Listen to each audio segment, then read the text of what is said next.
টিটিং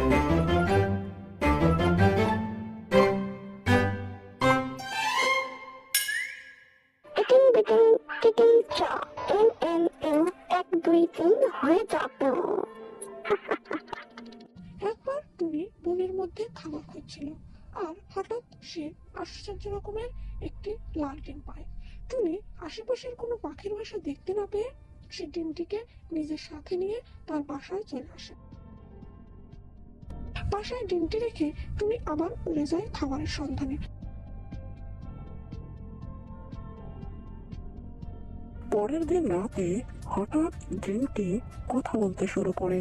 ডিমটি টুনিকে বলে কোনো শক্ত জিনিস দিয়ে তাকে আঘাত করতে। টুনি সেই অনুমতি মান্য করে ডিমটিকে শক্ত একটি পাথর দিয়ে আঘাত করে। ডিমটিকে আঘাত করা মাত্রই ডিমটি ভেঙে বের হয়ে আসে একটি ডাইনোসরের বাচ্চা।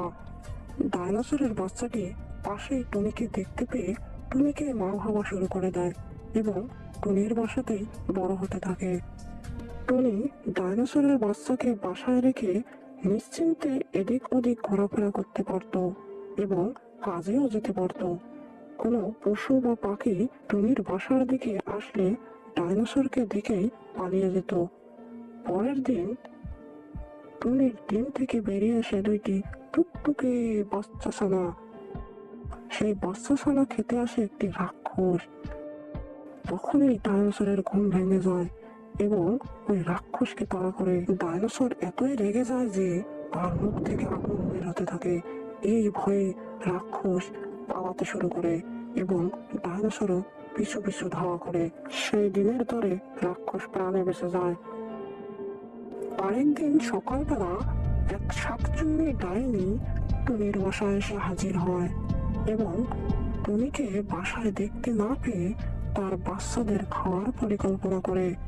কিন্তু বাসায় থাকা ডাইনোসর টুনির বাচ্চার খাওয়ার কথা শুনে ওই শাকচুন্নির পেতনির পিছনে ধাওয়া করে এবং দৌড়াতে দৌড়াতে একসময় ওই পেতনিকে ধরেই ফেলে এবং তাদের মধ্যে একটা বড় ধরনের যুদ্ধ সংঘটিত হয় এবং সেই যুদ্ধে ডাইনোসরের বাচ্চা জয়লাভ করে।